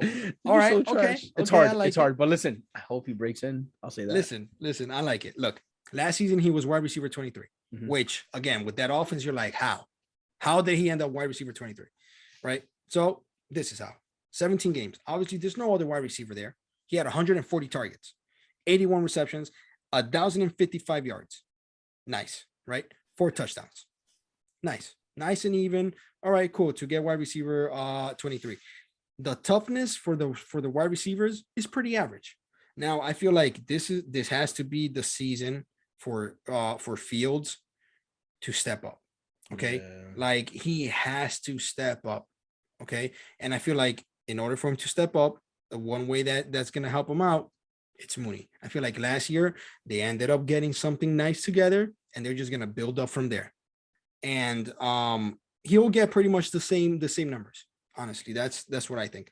At number 18, I have a guy who you had at number 17. You love him. I love him. You're going to try to draft him. I'm going to try to draft him. I'll kill you. Godwin. My boy. That man is a beast. Like you mentioned already, wide receiver 15 last season. He played only 14 games. Okay. He had 5 touchdowns, 98 receptions, just too shy of 100 receptions. So you look at the 14 games from last season, you could say he's going to miss maybe the first 2, maybe first 3 games this season, which means he's going to end up next season with the same amount of games from last season. Yeah. Okay. Same thing. And I feel like they're not going to rush him. I genuinely think he's not going to be ready. Okay. And I feel like Brady's going to be like, you know what? I don't need him early in the season, because we both know that I could take care of the season early. All right. The first couple games, I could have my Fournette in the bag, Mike Evans. Don't worry about it. I want him to stay with me for the remaining of the season and have a run with me in the playoffs. So don't rush. Don't rush. If you have to miss 2 games, miss your 2 games. If you have to miss 3, that's fine. That's perfectly fine. But once he comes back, oh man, this guy is going to eat. He is going to eat. All right. Yeah, he's coming back from an injury. Again, like we said, like we already established, he's going to miss some time. Yeah. Right. But again, no rush. He has a very easy schedule. 4 out of 5 stars. Very favorable for them. You got Mike Evans and you got Godwin. They already have great chemistry with Brady. I think that's a no-brainer. You have him at 17. I had him at 18. I think that's pretty much the perfect place to place him at. Yeah. At number 17, you had him pretty low. I was a little bit shocked, but I have Jalen Waddle. I wasn't that low. Mine was 20. Well, yeah, you're 20. And I love what you said, that you were like, I could see him go up to 17. And I'm like, I have him at 17. Yeah, like I see. I feel like this is his range. I feel like this is his range. So that was perfect. That was absolutely perfect. You know, he was wide receiver 13 last year, which again, I was surprised with Tua back there. I'm like, whoa, you know, And how he's is a that rookie. possible? And he's a And rookie. exactly, and he was a rookie, right? Again, 142 targets, 104 receptions, 1,015 yards, 6 touchdowns. Obviously, the cheetah is coming to town, so he's gonna take a backseat to Hill. He's Yep. gonna take a backseat no matter what. Okay, so the numbers will go down a bit in every category, 100%. Yep. But honestly, I don't see it going down that much because the toughness of the wide receiver schedule is pretty tough, right? They're giving it 2 out of 5 stars. So I feel like the main focus is going to go to Hill, which means Water is going to be able to come in here and create some plays. You know, people, again, like you said, they might have to, they might want to come in here and cover Tyreek Hill with 2 men back there in the freaking secondary. Waddle's right here. Okay. Waddle sees that Hill is demanding the ball already. Yeah. And I don't know if like they were already having like a little friendly competition talking about who's faster or like who's gonna be the wide receiver one. Waddle is seeing that this man is demanding the ball. He's gonna start demanding the ball a little bit too. He's gonna start speaking up a little bit like, yo, I'm here too. Yeah. I'm here too. Give me the ball, Tua. You know what I'm saying? So I feel like, yeah, he's gonna drop, just not that much, which is why I have him at 17. And to close it all out, and this one shocked me. I'm surprised you had him so low. And I have him at 16. Oh, Jerry Judy. No, that would be next week. But at number 16, I have Ahmad-Ra St. Brown. My boy. Yeah. I'm glad one of us has him high. Listen. Yes, they like I was looking at all these players and I'm like, there's no way. Yeah, he didn't break into my top 15, but just barely. But yeah, barely. But he is the top of my, that second batch of players. So last year he was wide receiver 21. Yep. Like you mentioned, 17 games, 119 targets, 90 receptions, 912 yards, 5 touchdowns. Right. I do think that this man is going to be extremely consistent this upcoming season. Yep. Okay. The team they will have better field opportunities. Okay. They're going to have better opportunities for those wide receivers. Why? So. They have a better O-line that's going to give, Goff back. Yeah, Goff, not the greatest, but that's going to give Goff a little bit more opportunities to throw.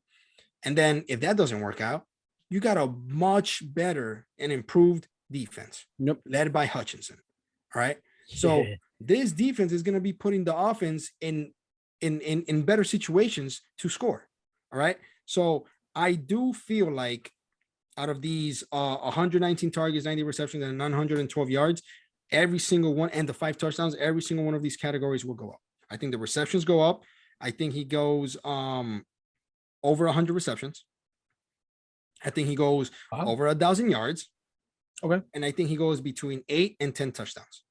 Why do I think that? The toughness of the schedule is not that, it's pretty average. Okay. Yeah. And the way, again, the Lions, you don't really expect much from the Lions. Okay. This is the team that nobody believes in, which means hey, I believe in them. Okay, you do. But besides you, not many people really believe in them. Yeah. But yet they have like a little chip on their shoulder, but yet they have no pressure on their backs. Like if they have to go out and perform. It's the weirdest thing. Like they go out there, like last season, almost every game. These guys were probably the best losing team I have ever seen. I fully agree. It was insane. And I think they do start changing that page a little bit. And it's gonna start with Ahmad-Ra St. Brown. So that's why I have him at 16. Might be a little high. I don't know. I feel like you have him way too low. I was about to say, I hope I'm too low. I hope you're either perfectly fine or also too low. Like I love the kid, man. I love the Lions. I love the kid. So again, wide receiver 21 last season. I think he's only going to improve from here. He will reach 1,000 yards. So that's it, man. That's all I got. That's how I'm gonna finish my my 16, my part 1 for wide receivers. That's our part 1. 30 to 16. Next week we get the real business. Yes. And as you guys already know, I already gave you a little sneak peek for Jerry Judy. There's already one. There's already one in there. That's it. But a couple shocks today. Honestly, already one shock for next week with Jerry Judy. I guess we'll see what else we got. But interesting list for both of us. Like I said, shocks. But then again, that's kind of what you expect. I feel like if we didn't have any shocks, I feel like if we had the same list, 1, it'd be boring. And 2, it's like, that's not real. Yeah. Like let's be honest with ourselves. This is what we think. Like you keep preaching, and it's true. we're by no means any professionals. We're by no means analysts. We don't work for ESPN. We don't work for any of those companies, right? But we do play fantasy football a lot. We love football, period, a lot. Yeah. We watch a lot of highlights. We watch a lot of tape. We go into depth with stats. Jay's a super big stat man. I'm more about like the film and the highlights. Yeah. But we feel like we know enough, especially with our experience and our titles. But again, we're not complete experts. So Right. hopefully you listen to our advice. Hopefully it works out. And if it doesn't, I'm sorry, because if it didn't work out for you, just keep in mind it probably didn't work out for us either. Okay. But hey, man, like I said, I've been playing fantasy for a pretty short time compared to others, but in 3 years in the big leagues, like in money leagues, against people that know their things, I've been to 2 finals, won one of them. Like, that's all I'm gonna say. You know what I'm saying? Like, I know what I'm doing out here. Okay. And then obviously you and me, when we co-managed, we had the best team. Only one loss. Yep. Unlucky in the playoffs. So take with that. Do with that what you will. And come back next week for 15-1, and let's see. Let's see what that's gonna be interesting. That one this time around, we didn't really have many similar players, just beside Bateman. But we had like 3 players that were off by 1. Yeah, Bateman's the one that like for sure we both had a 30, and then the rest were like one was too low, like one spot higher, one spot lower, whatever. But we were pretty similar though. I'm sure next week we're gonna have a lot. I mean, I'll be surprised. I'll really be surprised if we don't. I was about to say, I hope so. I'll be so surprised if we don't. Oh man, listen.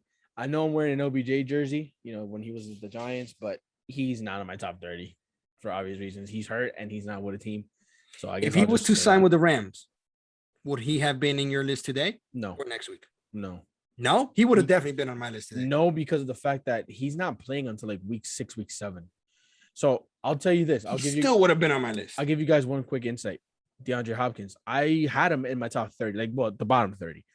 But then I thought about it, I was like, yo, he's not going to play till week 7. And then we don't know how he's going to be in terms of like conditioning. And then obviously D-Hop is D-Hop, but Kyler Murray might be really, really feeling that connection with Marquise Brown. So it's like, will he really hit top 30? I don't know. Maybe he hits like top 50, but like he's going to play 10, 12 weeks max if they even push him that much. So I don't know. We'll see. Well, listen, you don't have him in the top 30. I don't have him in the top 30. I was about to say, if you were about to be like, I have him in top 15, I was about to just end this right here, right now. Because that would have been insane. No. So, just before we move on to the EOE, real quick, I'll just speak on this real quick. From your list, 16 to 30. Yeah. There's one player that I won't say regret, but I really wish I had on the list. And maybe when I look at it in depth, I'm like, damn, I really should have put him there. Darnell Mooney. Just because of what you said, he's a clear number 1. No Allen Robinson. Yes, the Bears suck, but Justin Fields is nice. He is nice. They have a really good connection. And they're going to have to come from behind all the time. So I could definitely see him breaking into the top 30. Honestly, maybe top 20. So I feel like I'm going to regret not putting him there. I'll say that I have him at 19 for a reason. Yeah, I feel like I'm going to regret it, but I just, I had to go with just that scared tactic in a way. Like the Bears are just, and the new coach, I don't know what he has. So that was for me. I don't know. Do you have anybody from my list that you're like, I kind of wish I had, or like maybe I'll regret not putting him there? Let me think. I know you said Michael Thomas, but yes. So. Besides Michael Thomas, yes, there is one name that popped out to me that, again, same thing to you. I'm like, oh man, should I have included him? And that's Deontay Johnson. Okay. I'm thinking, and I'm like, I feel like I keep trying to convince myself that, is gonna be a rookie quarterback. He's not gonna be great. But this man is so good. He's so good that I'm like, why? But listen, I'm gonna go with my gut feeling. Yep. And there is a reason why I don't have him in the top 30. But fair. I would not be mad. I would not be mad if he's in the top 30, and I definitely wouldn't be mad and would not be surprised if he makes the top 15. Honestly. Yeah. So that's how I feel with Mooney. So I'm glad we both at least got that one guy. Yeah. Because it's true. Listen, like we said at the beginning, it's a deep pool. It's hard. You might think like, oh, it's so deep. It's easy to pick 30. Yo, bro, I'm telling you right now, to pick just 30 is hard. If we did like a top 50, easy money. Yep. Easy money for me. All right. So now that we got that out of the way, I think it's about that time to start shifting to the EOE. Let's just EOE, baby. Let's just relax a bit because that was a little hectic. It was exciting. It was exciting. It was so good. It was so fun. But yeah, let's go into the EOE. So as you guys know, we were tweeting about some UFC fights. Predicted some 5 fights for you guys to make some money. Again, we went 5 for 5. So that brings my record to 15-5, if I'm not mistaken. Yes, sir. Not the best. Don't like those 5 losses, It's fine. Had a bad week, so I was able to redeem myself. Bounce back, baby. Hey, and hopefully I could keep going like that. And for those of you who are listening, hopefully I could keep making you guys some money. Because hey, you and me definitely did. Yep. Yes, we did. Let's see what else. Oh, so there's one thing that I want to mention. Okay. I know. You already know what I'm gonna say. You already know what I'm gonna say. Oh, I love it. So, and this is a very serious topic. All right. So I don't understand why you're laughing. So go ahead. this will be the last time in a very long time that you guys see me with this beautiful hair. All right. This will be the last time I'm gonna have to shave it, not just like a little, you know, A little buzz fade. cut, a little skin fade. Yeah. No. I'm gonna go bald. Like baby butt bald. Like baby butt bald. Okay. Facial hair has to be gone. Okay. And there is a reason for this. Okay. I am about to go to a police academy. And so this police academy starts next week. And one of the requirements is bald head, no facial hair. And so this will be the last episode that I have hair on my face besides my eyebrows. Because other than this, for the next 6 months, 7 months, I'm gonna be looking like the movie Conehead. Yeah, basically. Just straight up bald. You're gonna be like a shiny little egg. Oh yeah. But hey man, listen, just warning you guys ahead of time, because I could already picture it next week with this beautiful light that I have. It's just gonna be a circle here in my forehead. Yep. I have 2 things to say to this. One, a question.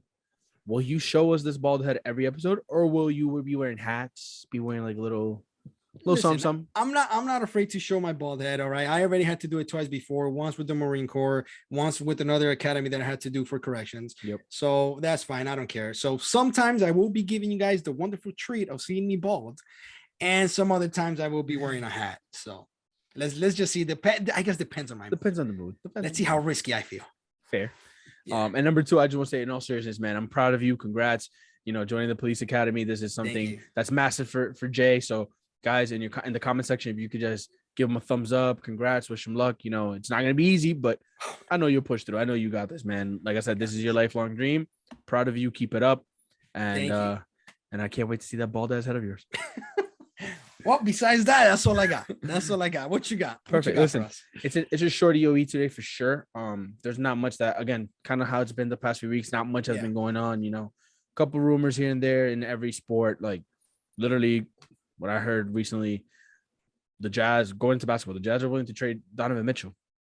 Ooh, and the I Knicks didn't hear that. And you see, and the Knicks are willing to put in a quick offer. So don't know if it's gonna work. And if it does, listen, I'll cry myself to sleep because this would be the best day of my life. I'll buy that jersey. I'll get that jersey immediately. Literally, the moment they announce it, I'm like, I need that jersey. That will be my first ever basketball jersey. That's my favorite player right now in the league, playing for my obviously team. I would say this: trade anybody except RJ Barrett, though. I wanted to see RJ Barrett and him together. But you know, that's all I gotta say for basketball. Football, again, we're talking about it right now. Fantasy, in terms of like trades and stuff, nothing big has happened. What else? Hockey's done. Baseball, nothing big. The All-Star game's coming up. Woohoo. And then soccer, you know, same thing, just rumors. There is one thing I would say about soccer, just one thing. Okay. Barcelona have hijacked Chelsea. A couple episodes ago, we mentioned how Chelsea is seemed like we're gonna sign Rafinha, the Brazilian winger for Leeds. Right. That ain't happening. Barca hijacked. Barca is now signing Rafinha. Listen, I got a question. How are you guys making all these signings when you guys still owe some of your players a bunch of money? Listen, I'll tell you the truth. I have no clue. It's not fair. I have no clue. All I know is that what Barca is trying to do, like, I don't really know the ins and outs in terms of how they work the money, but, you know, they're selling some image rights, some TV rights, like, you know, certain company could broadcast the game, whatever. And you guys should not be a team no more. That's it. They're getting, hey, listen, we're getting back to that because our previous president left us in shambles. That man said, I'm going to mess this club up and I'm going to dip. And that's exactly what we did. So props to this new president, Laporta, who, well, not new president because he was president before, but he's back. So he's honestly doing all he possibly can. At least it seems like, because you never know. Like, these businessmen, at the end of the day, they're all shady. They're all shady. They got their thing, you know what I'm saying? So on the, you know, the public's eyes, in my eyes right now, he's been a godsend. Like, he's doing everything phenomenally, but I don't know. So, you know, he's selling some of the image rights, some of the TV rights, One of the other options is to do that, to sell some licensing and some merchandise rights, which Barcelona does not want to do. That's like their last option, but that apparently could get them like 700 million euros, which is insane. That's not bad. But with what they've activated so far with the sales, I think the first one was 250, and the second one is 400 mil. So about almost a little bit under 700 mil for both of them. I think they're only selling like 15% of their rights, which is not bad for 700 mil. Yeah. With that, they're going to pay off the players that they owe. They're going to pay off the debt, and they're going to sign players. So apparently that's where we're getting our money from. Let's see. You guys better pay these players. We better not be doing fraud, because I'll be tight. I'll be tight if we're basically going back to the ways of this old president. But it seems like everything's legit. FIFA's approving it. La Liga's approving it. Yeah. So, let's see what happens. But as of right now, Rafinha's here. Because Kessie came for free. Christensen came for free. We talked about that last week. But now this week, Rafinha is a Barcelona player. And it seems like Lewandowski will be one by the weekend as well. And then it seems like we might go after Koundé, which would be it. Because Sevilla said they're willing to accept 35 mil plus Memphis Depay. I love Memphis Depay, but he doesn't really fit for us. And honestly, if we get Lewandowski, where's Memphis going to play? Listen, I heard Dani Alves speaking a whole bunch of stuff that you guys don't treat your legends right. Yeah. And you know what? I agree with him. And I just think Barca is a crappy team.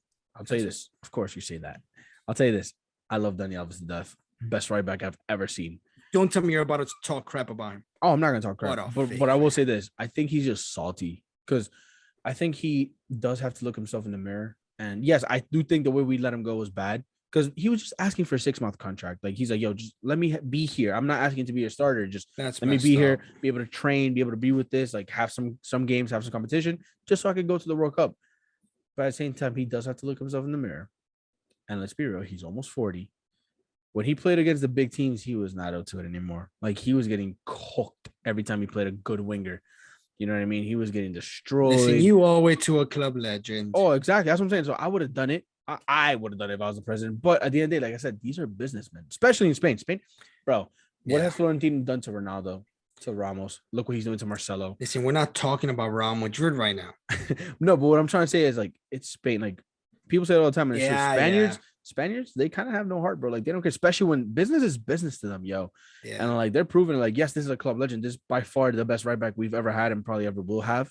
Yeah. And we're just kind of like, listen, you just don't work for us anymore. Sorry. Bye. Do I think it was done right? Absolutely not. Do I think the move was right? Yes, I do think, because, again, looking at it from a business side, why pay this man when he's not going to play for us? He's not going to be good. He's more of a liability. Yeah. And it's not like he's like, yo, let me pay for free. He's still charging. You know what I mean? He's still asking for a pretty good wage. So I get that. That's the business side, though. The emotional side, the legendary side, everything else besides business side, you got to give the man a contract. Even if it's just 6 months, bro, like, just let the man stay. He's a legend. Yeah. But again, I don't work there. I don't know what happens. It is what it is. I do think he's a little salty about it, and I get him. I probably would say the same thing. I'd be like, how dare he be salty? Yeah, I'd be like, how dare he do this to me? But I love the man. I hope he finds a club, and I hope he makes the World Cup roster, even if it's just to be there. Yeah. But yeah, I think that's pretty much it, honestly, in terms of transfers, rumors. I don't know if you've heard anything else. Nothing. I mean, I saw the presentation of Bale going to LAFC. Yeah, that was pretty weird, honestly. Yeah. I still can't believe it. Yeah, there was that, but other than that, that's pretty much it. Perfect. All right. Well, with that, see you guys next week for the top 15 wide receivers. Our part 2, baby. Our part 2. Yep. See you guys with a bald head next week. Yes. Peace. Sir. Peace.